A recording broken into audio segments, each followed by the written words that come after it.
9월의 첫째 주 일요일이 됐습니다. 오늘은 제가 어떤 중임을 할 것인가 했을 때 좀 더 우리는 심층적으로 나를 분석해 보자. 나부터. 그래서 8월에 이제 백루도 있고 밤낮 길이가 같은 추분도 있고, 첫 번째 9월의 일요일을 만나서 오늘의 본문 주제는, 내 전번에는 지난주 마지막 주 8월의 마지막 주는 내면의 감정 아이를 성찰하자 해서 중중중 엮었어요. 오늘은 내 내면의 감정 아이를 찾아보자 라는 뜻이에요. 그래서 지난주에는 우리의 마음의 구성 요소가 아버지의 뼈로부터 성품, 어머니의 피로부터 성질, 환경으로부터 성격, 내 성장이 해서 본인의 성능, 용심 해서 이 의지해서 마음의 작용이 내 삶의 원동력이다라고 했어요. 그래서 1, 2, 3번은 사춘기 전이고 4번 자기의 본 의지는 사춘기 지나서 어른이 돼서, 그래 그런 기억들이 다 어디에 있는가? 아래아식에 잠겨 있다. 그래서 심연에 깊이 있으면서 그것이 주인공이 돼서, 그거는 기억과 정보로 인해서 지금의 우리가 살아가는 데에 다 발현이 된다. 그래서 서가모니 부처님에 대한 고, 원인, 해결 방법, 성취 과정, 해양, 그리고 프로이드의 그런 감정, 왜 원인의 억압, 그리고 왜 그런가 성적 욕구의 억압, 그리고 발현, 그거를 발현했을 때 치유, 마음, 몸 유연해진다. 그러나 한계가 있고 우리는 보살도로 회양을 한다. 이렇게 갔어요. 그래서 오늘은 이제 무엇을 할 것이냐면, 저도 그래요. 저도 똑같이. 제가 뭐를 합니까? 여러분들이 훨씬 많이 알지. 다 안 참고 어떻게 살았어요. 직장 생활에도 살아야 되고, 부인과 아내가 살아도 참아야 되고, 자식을 키워낸 살아, 얼마나 어렵습니까? 이 현실에 이 사바 세상을 통과해 간다는, 이 사바 세상을 통과해 가고 내 몸 하나 관리를 해서 이 세상 마감을 한다는 게 얼마나 힘들어요. 저는 여러분들과 비한다 아무것도 몰라요. 그냥 부처님 앞에 자꾸 기도하고 뭔가 부처님을 좀 느끼려고 하는 거죠.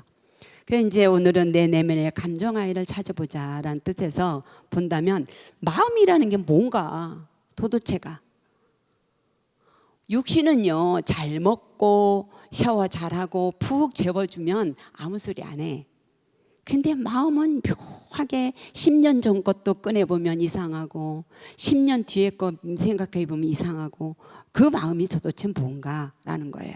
그래서 부처님께서는 그것을, 모든 여러분들이 갖고 있는 것은 마음에, 오직 마음의 모든 것들을 조작한다. 그래서 공화상이라고 그래요. 공화상. 그래서 뭐냐면 허공에다가 그림을 그리는 공화상, 화가라는 얘기지. 그래서 일체 요심조를 했고, 그 마음에 뭐라고 그랬냐면 부처님은 육적이라고 그랬어요. 도적이라고 그랬어요. 이 아니비서신이 나오잖아요. 아니비서신의가 계속 그건 내 근본 창고에 있는 빛을 다 도둑질해서 쓴다. 무엇을 대상으로? 색성양미촉법 대상으로. 그건 이제 교리 시간이니까.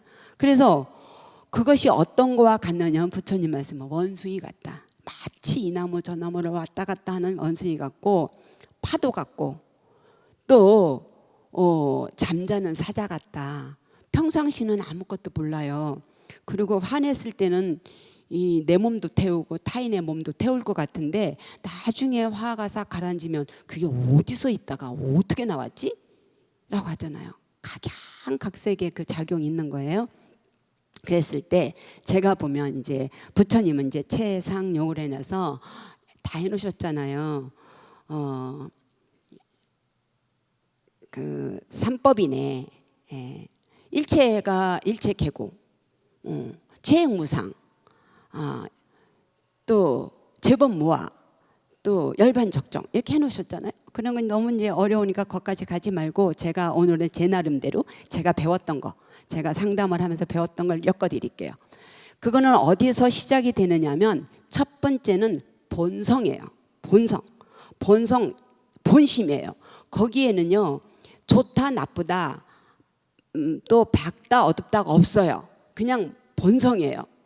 물이 어디가 그게 뭐 빨갛다 파랗다 달다 쓰다 있습니까? 그냥 물의 본성은 젖는 거예요. 생명이 젖는 거. 그게 용도에 따라서 달라질 뿐이야. 그와 같은 본성인데 이거를 중생심이 갖고 있을 때는 생존 본능이에요. 생존 본능. 거기에서부터 벌어지는데 생존 본능이고 그것이 작용으로 현상으로 나왔을 때는 관계성이에요. 관계성이라 해요. 그리고 개체에 내 자아로 왔을 때는 삶의 방식이에요. 뭐가? 이 마음의 작용이. 그랬을 때 주체는 그럼 뭐냐면 첫 번째 부처님의 말씀과 우리가 불교적으로 보면 전생습기예요. 왜 그런가 하면 같은 부모한테 태어났어도 다 다르잖아. 그래서 미국 같은 데는 데이터를 기가 막히게인데 그래서 어쩔 수 없이 틀려. 다 똑같은 환경 조건, 똑같은 음식, 똑같은 선생님의 교육해도 달라. 그래서 그런 서양 같은 데서는 데이터를 내서 개인성이라고 그래. 개인성. 그랬을 때 우리는 불교적으로 봤을 때 주체가 전생 습기, 그거를 천성이라고 그러고 타고나는 기질이라 하잖아요. 근데 그걸 발현이 됐을 때 후천적으로 발현이 됐을 때는 후천적으로 경험,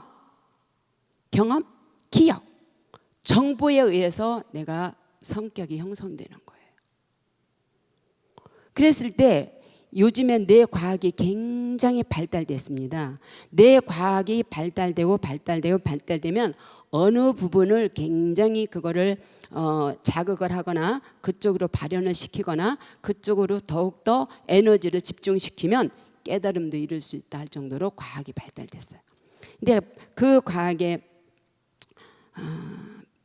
박문호 박사님의 그걸 보면 인간이 이 생명체가 사람뿐만 아니라 모든 생명체들이 이제 이렇게 윤회를 하거나 또 그걸 뭐라 그러지? 이 성장 발전하면서 우리의 부정적인 기억이 부정적인 감정이 긍정적인 감정보다 1.4배가 강하다는 거야. 또 그리고 부정적인 기억이 긍정적인 기억보다 3배가 강하다는 거야. 왜 그런가 하면 그렇게 구조가 된 거예요. 그래서 여기 나와 있어요. 보면. 그래서 우리는 삶의 자체가 불확실한 거예요. 실전만 있지 연습이 없잖아요. 불확실한 가운데에 전투적인 걸음을 하고 있는 거예요. 미지의 세계를 가야 되니까. 물론 우리가 윤회로 봤을 때 전생에 살았던 것도 있을 테지만 기억은 못 하잖아요.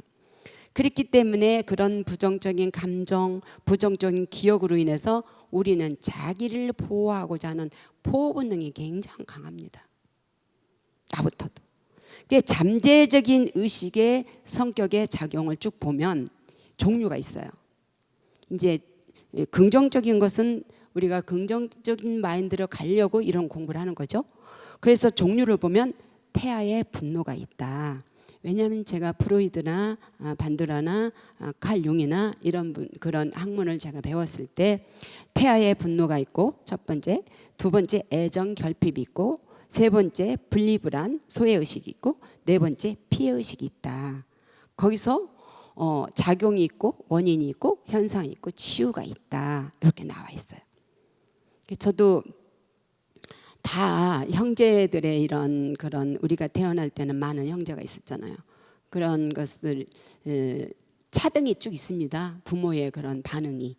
그랬을 때 저도 깊은 심연에 들어가서 저를 봤을 때 또한 정신과 의사로부터 20회의 분석을 받았을 때 또 제가 수시로 좌선을 통해서 이런 걸 했을 때에 이런 것들이 있구나라고 걸림이 있습니다. 그랬을 때 내면의 작용이 앞에 있는 건 내면의 작용, 뒤의 현상은 애양의 작용이에요. 그래서 태아의 분노라는 것은 심하게 말하면 성격 장애 정도예요. 우리는 마음 아픈 환자죠. 마음은 아픈 환자인데 거기서 심하게 말하면 성격 장애 수준인데 행동 조절이 안 됩니다. 분노 조절도 안 됩니다. 그래서 그런 원인은 왜 그렇게 생겼는가 했을 때 데이터를 하면 원치 않는 임신을 했을 때 얘 때문에 내 인생이 망했어. 유산을 시킬까 말까, 뛸까 말까. 엄마의 굉장한 스트레스.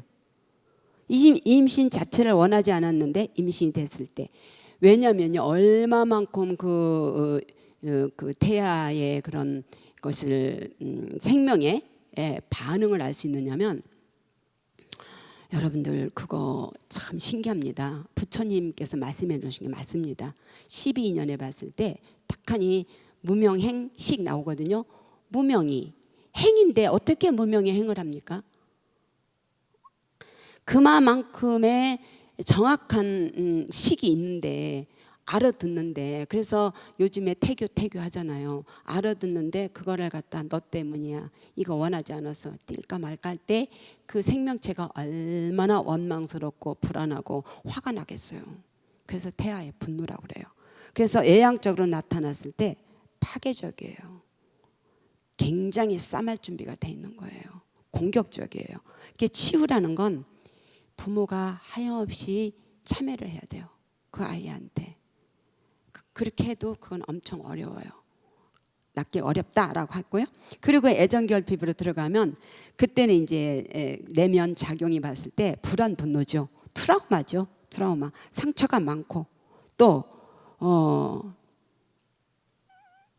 내가 주기도 하지만 받으려고 하죠. 내가 뭔가를 상대방에 주기도 하고 받으려고 하고, 친구에게 뭔가를 주려고 하고 받으려고 하고. 그래서 뭐냐면 이 관계를 좀 더 따뜻하게 만들려고 하죠. 그래서 원인은 뭐냐면 충분한 보호를 받지 못했을 때, 충분한 보호를 받아야 되잖아요. 3살까지는 엄마의 그 양수의 뱃속에 있을 때 양수의 냄새가 뭐냐면 엄마 살냄새예요. 엄마 젖을 먹으면서 살을 만지면서 엄마랑 스킨십을 하면서 그 살냄새를 맡으면서 이 세상에 태어날 때 불안했던 거, 굉장히 그 분리, 그 오토매틱에서 분리돼서 나왔을 때 그게 치유가 된다는 거죠. 그래서 충분한 보호를 받지 못했다. 또 아니면 조실부모를 했다. 3살까지 엄마 살냄새를 못 받았다. 엄마의 손길을 받지 못했다. 그리고 아이가 원할 때 뭔가를 제공이 되지 않았다. 부모의 무관심했을 때의 원인이라고 보고, 나타나는 현상은 뭐냐면 사람을 쉽게 바꾼다는 거예요. 쉽게 취하고 쉽게 버리고, 또 정에 약하고 타인의 탓을 많이 한다는 거예요. 그러니까 신뢰가 없는 거죠, 어떻게 보면. 그러면은 그 치유에서는 그 상황을 함께 치유해서 상담하면 많이 치유가 돼요. 같이 부모와 자식이 상담 오래 하면은 치유가 돼요. 자기 분석이 돼야 돼요. 그래서 치유는 상당히 여러 가지 방법이 있습니다. 병원 치유도 있고, 기도 치유도 있고, 상담 치유도 있고, 부모하고 충분한 그 관계성이 제 관계성을 이룬다든가, 또 좋은 사람을 만난다든가, 어떤 자기가 후천적으로 보상을 받을 정도로 이치가 좋아졌다든가, 여러 가지 방법이 있습니다.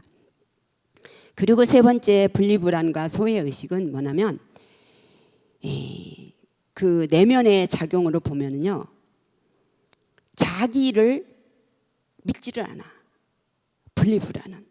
분리불안에서 보면은 친구를 자주 바꾼다. 자기 불신이 있기 때문에, 자기 내면에서의 안정감이 없기 때문에 상대방과의 관계성이 유연하지가 않아요. 이게 친화적이지 않아. 그래서 그건 원인이 뭐냐면 부모가 이혼을 했거나, 부모와 떨어졌거나, 여러 형제 속에 부모 시야에서 들어오지 않았거나, 또는 어릴 때 혼자였거나, 혼자의 두려움이 있었거나, 부모가 그 아이를 다른 맏이나 막내한테 기울이면서 케어를 못했다거나, 너는 왜 그래? 너는 왜 그래? 너는 왜 그래? 라고 질책을 많이 받았거나, 이런 것들이 있는 거예요. 그랬을 때 외향적으로 나타나는 건 친소가 분명해요. 친한 사람, 싫은 사람이 분명해요. 왜? 친한 사람은 내 것 같고 친하지 않는 사람은 또 나를 버릴 것 같은 거예요. 또 나한테 상처를 줄 것 같은 거예요. 이래서 집착이 강하고 애착이 강하고 거부감이 강해요. 그래서 내가 좋아하는 물건은 굉장히 애착을 가져요. 좋아하지 않는 물건은 딴 사람이 가져도, 딴 사람이 좋다 해도 전혀 동화가 안 돼요. 이래서 뭐냐면 친소가 분명하고 집착과 애착이 강하고 거부감도 강하고 사람의 관계성에 있어서 길게 가기가 어려워요. 왜? 내가 내 자신과 내 자신이 이 안정이 안 되면 신뢰가 쌓이지 않아. 그래서 상처 입어요. 그래서 그거는 치유하는 데 있어서는 커서는 이거는 부모가, 사실은 부모가 더 성숙해서 사춘기 때 그거를 충분하게 내가 이래서 설명이 아니라 그랬었구나 내가 그때는 젊을라서 그랬는데 참 미안하다, 너가 내 자식으로 온 것이 너무나 나는 행복했었다라고 자기 설명을 하면 안 돼요. 그때 상황은 이래서 어쩔 수 없었어, 이런 건 치유가 안 됩니다. 충분히 그 자식의 그때 상황에서 너가 그랬었구나, 내가 철이 없어서 내가 다시 너를 맞이한다면 충분히 할 수 있었을 텐데, 이런 것들이 그 상대방의 입장에서 공감이 돼야 돼요. 그리고 마지막으로 피해의식이라는 건 이거는 환자죠. 어떻게 보면 환자, 쌈딱 같아. 그 내면에 늘 화가 있어요. 늘 화가 있어. 그래서 쌈딱 같고 투쟁적이고 질투나 비난이 엄청 많아요. 피해의식은 그런 원인이 뭔가 하면 부모로부터 질책을 받으면 그래요. 너는 왜 언니한테 왜 그래? 너는 오빠한테 왜 그래? 넌 동생한테 왜 그래? 네는 형이잖아, 넌 동생이잖아, 왜 그래? 라고 계속. 근데 그 아이들이 클 때 그냥 크지 않잖아요. 우리도 그냥 크지 않아. 저지레를 해. 그랬을 때 부모가 바쁘니까 그랬구나, 다쳤어, 싸맸어, 그래 힘들었어, 아이고 속상했어, 그래서 안아주면 딱 끝나는 거거든요. 근데 부모도 사는 게 힘드니까, 부모를 연습하고 해보는 것도 아니니까, 자기도 이 자식을 데리고 살아야 되니까, 그랬을 때 부모로부터 넌 좀 가만히 있어, 넌 왜 그래? 라고 질책을 많이 받거나, 형제 속에 뺏김이, 내가 가졌는데 뺏김이 있었거나, 싸맸을 때 엄마가 나만 야단했거나, 또 부모가 내 편을 안 들어줬거나, 형제 속에 은근히 그런 게 있어요. 집도 보면은 빈방에다가 뭐를 자꾸 갖다 놓잖아. 빈방에다. 또 그리고 어두운 데다 뭐 갖다 놓잖아. 그와 같이 구성원들도 그런 게 있어요. 이 개체잖아. 부모라고 해서 그런 생명은 각각이잖아요. 부모도 자기 살아야 되잖아. 그랬을 때에 여러 구성원이 있을 때 조금 약한 사람들한테 쏟아내는 것이 있어요. 자기의 불편한 감정을. 그리고 강한 사람한테 야단을 칠 수가 있어요. 근데 그게 어디서 오냐면 성격에서 오는 게 아니라 체질에서 와요. 체질에서 강한 사람들은 뭔가를 에너지를 소진해야 되잖아. 소진하니까 왔다 갔다 하고, 뭔가를 하면 공격하고, 뭔가 하면 일을 저지르잖아. 근데 그런 강한 체질과 뭔가가 활성화시킨 에너지가 잘 긍정적으로 성장을 하면 큰일을 하죠. 그랬을 때에 부모한테 굉장히 중요해요, 이것이. 그리고 또 선생들도 그렇고, 이랬을 때에 그런 질책이나 야단이나 내 편을 들어주지 않고 뭔가를 계속 상처를 입은 것이 많으면 투쟁적이 돼요. 그래서 형이 있잖아요. 그래 이제 능력을, 그런 외향적으로 봤을 때 능력을 키워내서 군림하고자 하는 게 있어요. 그리고 통계적이에요. 물질의 집착과 애착이 강해요. 그렇게 내가 배웠어요. 배웠을 때. 그리고 이제 그거를 우리가 치유를 한다라면 성장해서 부인을 잘 만나거나, 남편을 잘 만나거나, 아이를 잘 만나거나, 직장을 잘 만나거나, 스승을 잘 만나거나, 내가 또한 어떤 공부를 통해서, 또 어떤 경험을 통해서 자기 분석이 들어가고, 내가 이런 면이 있구나 라고 자각이 있다라면 치유가 됩니다. 그래서 이제 그 초기에 내가 말했습니다. 형이 있는데 두뇌형이 있고 가슴형이 있고 장형이 있어요. 두뇌형은 직관적이에요. 직관적. 비약적이에요. 굉장히 언어가 축약적이고, 가슴형은 감성적이에요. 꽃을 볼 때 이런 물건을 볼 때 직관형은 뭐냐면 이거 본질이 뭐야? 이거 그냥 꽃을 볼 때도 저 꽃은 직관형은 성분이 어때? 또 뿌리가 얼마나 깊겠어? 그리고 언제 키워서 언제 쳐? 이렇게 돼. 감성형은 어머 저 색깔이 너무 아름답네. 향기가 너무 좋네. 저거 보는 사람 어떨까? 저거 갖다 놓으면 어떨까? 감성형. 장형은 뭐냐면 저거 어디에서 먹어? 행동형, 현실형. 이거 저기 마이크 때네. 마이크 여기 폭신하겠네. 안 나겠네. 저 어디서 먹어? 저거 어디서 왔어? 거의가 행동형, 현실형이에요. 그런가 하면 그런 두뇌형, 가슴형, 장형이 있는가 하면 그걸 나눠서 공격형이 있어요. 아까 쌈딱이라는 공격형. 공격형은 뭐냐면 내가 이렇게 세. 그러니까 나 건들지 마. 이건 진짜 속까지 세서 그런 게 아니라 속살을 다칠까 봐. 자기의 연한 문을 다칠까 봐. 마치 게딱지가 딱딱한 것처럼 속살 다칠까 봐. 그래서 공격형이에요. 사실은 진짜가 아니에요. 다 가짜예요. 그렇고 또한 친화형은 뭐냐면 나 너한테 적개심이 없어. 내가 이거 줄게. 그러니까 나 공격하거나 나한테 피해 주지 마. 친화형이에요. 얼음형 뭐 하면 그냥 몰라. 가만히 있어. 그냥 어떻게 돌아가거나 말거나 가만히 있어. 대여수에 가만히 있어. 도망형은 탓을 해요.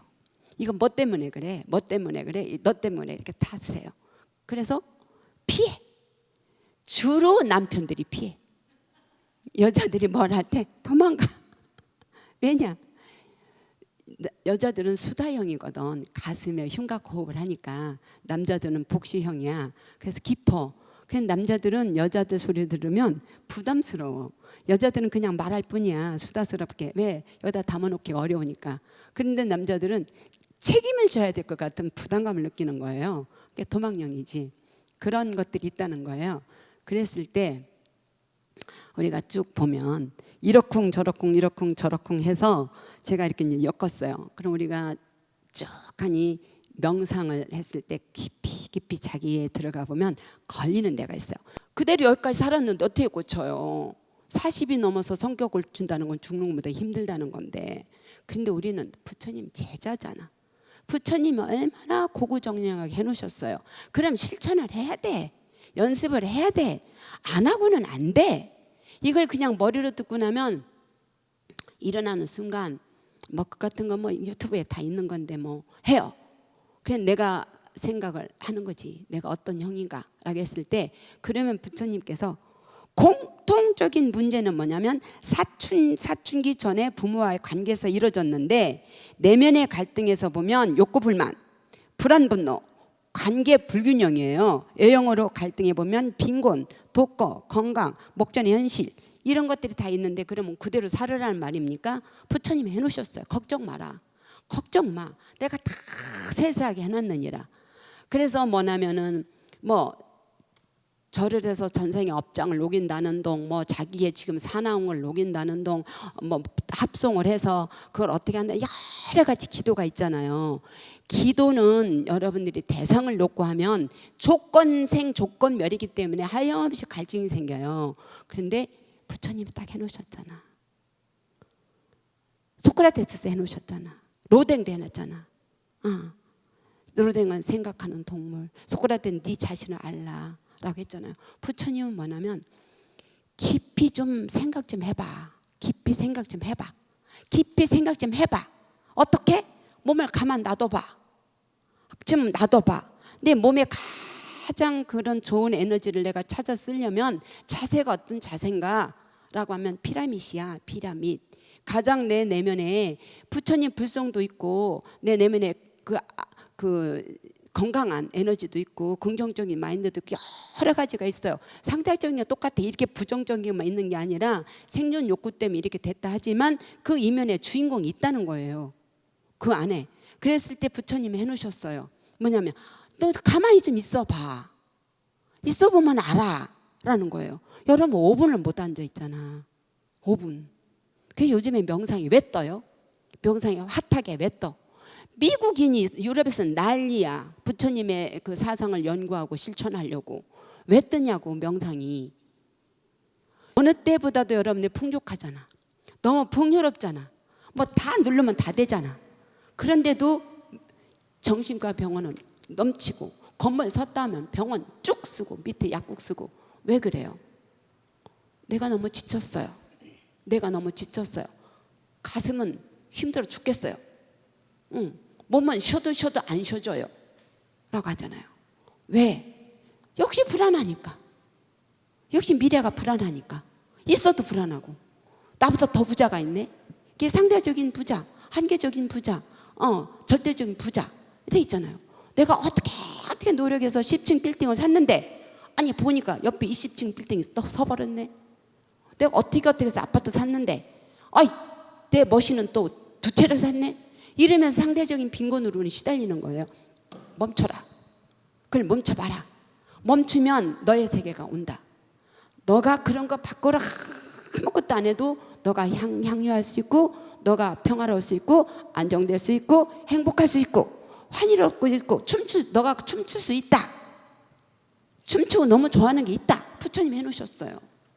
그래서 그거를 찾아 들어가는 방법이 교리 공부고 불교대학의 교리 공부고 그것을 체득하고 체험하고 체화가 되고 그런 것이 명상이에요. 명상. 안 해보면 안 돼.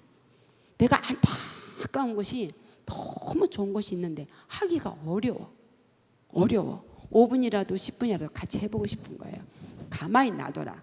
몸을 가만히 놔두고 그러면 있어봐라. 앉아있으면 몸이 난리를 치겨. 몸이 막 난리를 치겨. 20분이라도 견뎌봐라. 그러면 나중에 어떻게 돼요? 몸이 포기를 해. 그리고 생각도 왔다 갔다 그냥 30분을 놔둬봐. 그러면 머리도 지치니까 포기를 해. 몸도 포기를 하고 머리도 포기를 해. 생각들이 포기를 하면 결국에 모르겠다 라고 하면 그때서 바람도 차고 물결도 차면 빛이 보여. 드디어 오 고요가 이런 건가? 아 이것이 내 내면에 주인공이 있었나? 라고 느껴진다는 거예요. 그것을 알고자 하고 그것을 주고자 하고 그걸 공유하려고 애쓰는 거죠. 저는 이건 그냥 저 유튜브 뭐 촬영한지도 모르고 이렇게 떠들어 싸요. 안 되는 거를. 그래서 우리는 마음의 환자지만 내가 닦을 수 있다. 왜? 우리는 부처님 제자니까. 왜? 부처님은 그것을 관철하셨고 인류 그때나 지금이나 인간들은 똑같다. 그때 부처님 당시 때 모든 사람들이 자비스러웠다면 뭐 자비를 부르짖었겠어요. 그때도 모든 대중들이 부처님이 생존에 계실 때도 화합을 잘했다면 뭐하러 화합하라고 생각을 했겠어요. 부처님 당시 때도 모든 사람들이 행복했다면 뭐하러 부처님 49년 동안 그렇게 애달프게 하셨겠어요. 똑같다는 거야. 그때나 지금이나. 근데 그때나 지금이나 치유가 된다라는 거예요. 우리는 내가 주인공이다. 누구 탓하지 마라. 탓할 거 없다. 좋아하고 싫어하는 건 몇 푼어치나 되나? 내가 누군가를 고치려고 할 때 내가 기가 막히게 손해본 것이 없고 내 부모를 해코지한 것이 없고 나한테 지금 당장 그게 필요치 않다는 남 시비할 거 없다. 나는 내 길을 간다. 마치 뭐와 같이 등나무 넝쿨이 꼬였으되 내 줄기는 내가 있듯이. 그래서 우리가 화합해 살 때 남 시비할 거 없어요. 그냥 나는 내 일을 하면 되는 거야. 그랬을 때 소통이 안 된다면은 남한테 얘기할 때 미안한 듯이 얘기하면 돼. 미안한 듯이. 그걸 질책하거나 왜 왈 소용없어요. 미안한 듯이 얘기하면 돼요. 나도 안 돼. 사소하고 나도 잘 안 돼. 안 되니까 노력하는 거지. 다 됐으면 여기 있겠어요? 있겠어? 저기 국사가 되거나 왕사가 되거나 저기 큰 스님이 됐겠지. 노력하는 우리는 과정이라는 거예요. 여기까지 마치겠고, 아이고 우리 스님은 기운도 많아. 이렇게 악을 씁니다. 죄송합니다. 고맙습니다. 감사합니다.